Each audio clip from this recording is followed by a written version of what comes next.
Howdy, folks. This is Big Sam. Today, we're going to be taking a look at a really interesting marking on a Mosin Nagant that's, I think, oftentimes overlooked and really just not well known in general. We're actually going to be looking at several rifles here today because this marking, in one form or another, is actually going to be present on all of them. And hopefully, this will help you be able to identify this marking on your very own rifle. So the first rifle we're taking a look at here today is a 9130 rifle. This one is an X-Dragoon, and as you can see here, it's actually quite an old one. This one was made by the Tula Arsenal in 1895. So this thing has been places. Now the marking we're looking at here today usually resides at the top left side area of the barrel shank. And here we can see it's right here. Let me zoom in just a little bit so you can see it. So this particular marking that we're looking at today, it's a circle and it has what appears to be an N in it. This is actually a P in Russian. And what this marking is a black powder proof mark. Now you might stop there and say, well, Big Sam, this is not a black powder rifle. Even in 1895, the Mosin Nagant was using smokeless powder. And you are correct. You see, what they were doing here with the black powder test was actually trying to find issues with the steel or the integrity of the steel in the barrel. One of the reasons they were using black powder is because it has a much different pressure curve than smokeless powder, or gunpowder as how we would refer to it today. To put this in perspective, smokeless powder, also referred to as gunpowder today, is classified as a propellant. Black powder, on the other hand, is classified as an explosive. It has very different properties. Now, generally, it's safe to shoot black powder through a rifle made for smokeless powder, generally. Hickok 45 did a video shooting black powder through one of his Glocks, so it can be done safely, although it's quite dirty. The other way around, though, is not so safe. It's not safe to shoot smokeless powder through a gun that was designed for black powder. That will probably explode. Now, shooting black powder through a Mosin Nagant is actually pretty safe, but one of the interesting things is because it has a different pressure properties, they can help you identify issues with the integrity of the barrel. So if there's any little hidden defects, the idea was to use this test, to use a special cartridge to find anything wrong with the barrel before it's sent out to the troops. So that's what we're looking at here today. And this particular marking, again, is usually at the top left side of the barrel shank. And it's going to look a little bit different on all the rifles we're looking at here today. Some of them are bigger, some of them are smaller. But this is what it looks like on an 1895 X-Dragoon rifle.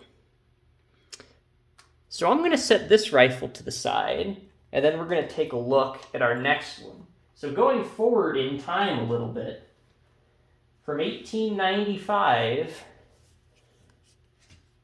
now to 1916. This particular rifle is a St. Petersburg cavalry carbine. Originally, it was probably an M91 rifle, produced by the Tula Arsenal in 1916. We can see that here. And this one's interesting. So this is the same arsenal that the last gun we saw. But we can see, fast forward to 1916, they switched to a much bigger marking. And I think you can see it a little easier here.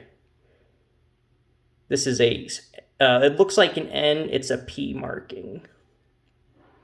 So that's what it looks like on a 1916 M91 rifle. So I'll set this guy to the side. We're going to fast forward in time 3 years to 1919, and we're going to look at this guy. This is an M91 rifle produced by the Tula Arsenal in 1919, which we can see here. And they used the same marking, but it's much smaller. See this little marking right here? That's that P or N, as we kind of think of it, in at least English, in a circle. This is the same black powder proof mark here.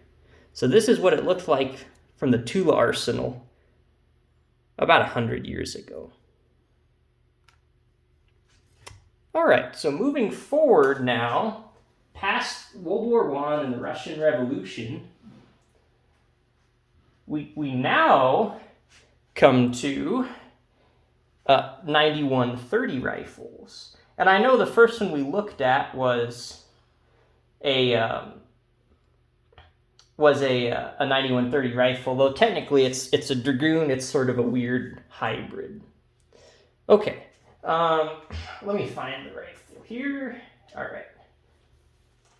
So actually, this is going to be interesting. Here is something you may be a little bit more familiar with. It's a little more common.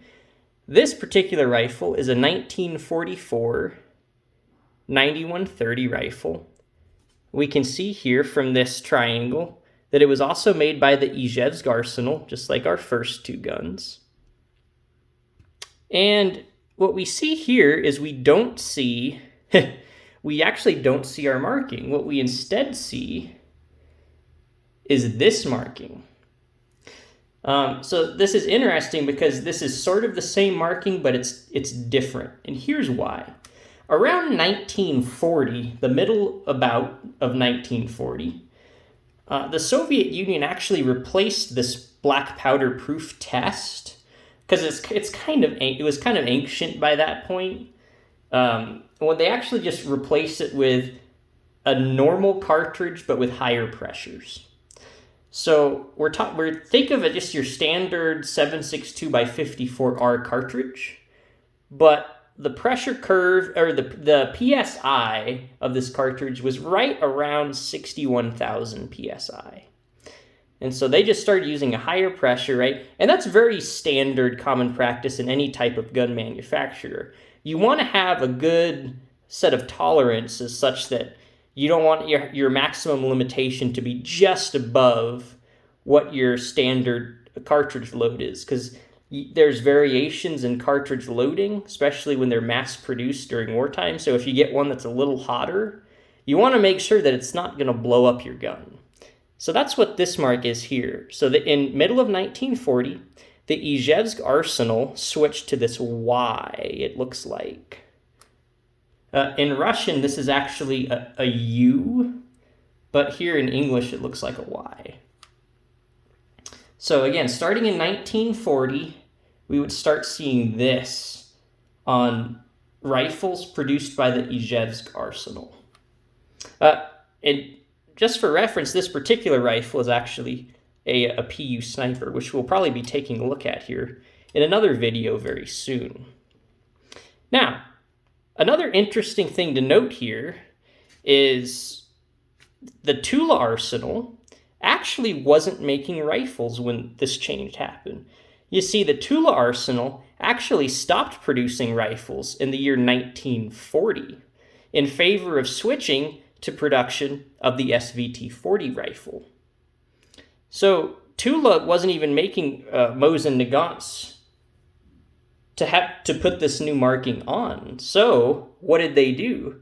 Well, they weren't making anything, and then the war happened, and then they had to shut down altogether and move their entire arsenal. It's sort of a big mess, but basically the point here is in 1942, the Tula Arsenal again starts production of Mosin Nagant rifles, even though technically it's a different factory. So let's take a look at what one of those looks like here. Alrighty. So here we have a 1943 9130 rifle produced by the Tula Arsenal. And if we look up here,